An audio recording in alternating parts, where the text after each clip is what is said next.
I've been traveling the world full-time since I quit my corporate job in 2018. As of this video, I've been to 39 countries on 6 continents and done a blend of slow and fast travel. While I am living a dream, it is not without its challenges. So in this video, I wanted to talk about some of the pitfalls to the full-time travel lifestyle. This can help those of you that want to travel full-time in the future get a head start on preparing, and those of you out there already living the lifestyle might find some useful tips. We know that full-time travel allows us to immerse ourselves in foreign cultures, see amazing landscapes, and benefit from some of the most profound personal growth opportunities that you just can't get working at a desk in corporate. But while the lifestyle is extremely fulfilling, it does have its share of challenges to navigate. So I'm going to share 5 of the biggest pitfalls to your full-time travel experience. Pitfall number 1, getting your budget wrong. If you're on the road and panicking about your finances, it feels awful. You'll have a lot of pressure every day to find affordable places to sleep, figure out how you're going to pay to eat, and the stress is likely to make you fall out of love with the travel lifestyle. This is one of the key areas I advise my clients on before they start traveling so that they don't end up here. If you do end up struggling for cash, you may have to stop the travels for a while and get some reliable work back home, save up for a while, and then go back out on the road in the future better prepared. Before you take that step, think about whether there are any fast paths to cash that you could tap into. So if you're skilled at social media or website design or some kind of coaching, is there anyone in your immediate network that you can reach out to and do some quick work in exchange for enough money to keep traveling for another month or more? Another idea is to think about whether you have friends or family in other countries where you could perhaps stay with them for a little while, or better yet, try and get a house sitting gig so that you can remove the cost of accommodation for a while and ease your purse strings.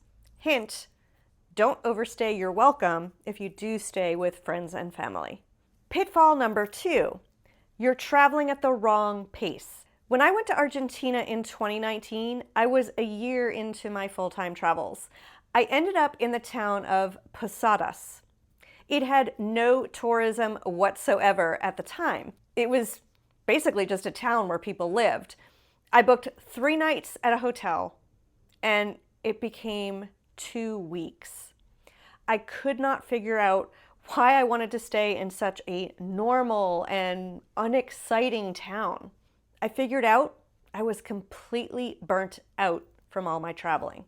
If this happens to you, it means you're traveling too quickly. At the start of traveling full-time, especially if you're used to vacation traveling, you've been running around and trying to see everything you can as fast as you can. I was moving around every 2 to 3 days, and it was way too fast. Your strategy should be to slow down. Take a break from the packing and the moving to get back into your love of full-time travels. On the flip side, if you find yourself super bored and like you cannot take another day in the same place, and this happens to you over and over, you probably need to speed up your travels a bit. For some people, slow travel is just too slow. So pay attention to your feelings as you go to choose the right pace, because it is not the same for everyone. Pitfall number 3, you get lonely. Especially if you travel solo, there are times that traveling full-time all the time can feel lonely. We meet great people, and then we move on, and we have to say goodbye, and then we arrive somewhere and have to start all over. It is just a part of this lifestyle, and a greater desire for connection and community may happen as a result. I've found that a great way to meet people in new places is to find a coffee shop I love and go there every day.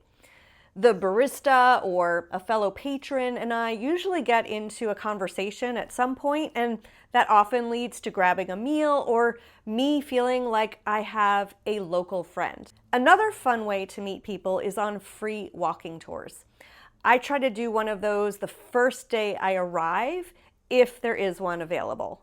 In order to mitigate that feeling of missing a best friend in your life, someone to share those more personal, private feelings with that you maybe can't with someone that you just met, try setting up a weekly call with 2 to 3 friends. Having that weekly touch point with a familiar face works wonders. I've done that with a couple of my friends since before the pandemic, and we are still doing it despite the time zones and all. Finally, if you are seeking more community, I run a Facebook group. It's called Full-Time Travelers and Nomads, and we've got over 7,500 members. We're a growing community, and you are welcome to join us to find your next friends. I'll put the link down in the description. Pitfall number 4, you're bored. Boredom, from my point of view, is a double-edged sword. It seems really bad, but there's actually a lot of magic in it. If you're bored, you may be so dependent on external stimulation that as soon as you feel that you've exhausted all of the local activities and seen everything that you want to see, you get impatient and you want to leave, or you just don't know what to do with yourself. Again, if you are used to travel as vacation, then you're used to the point of travel being about seeing and experiencing new things. But another point of travel is to see what daily life in another place feels like. And it's when you get bored that you start tapping into the magic of daily life that other people live. You can begin to live like a local. You can sit at a cafe and watch the people go by. You might even meet more people and learn more depth about the place that you're living. The other side of boredom is if you sit through it, it's the place you can have that giant personal growth.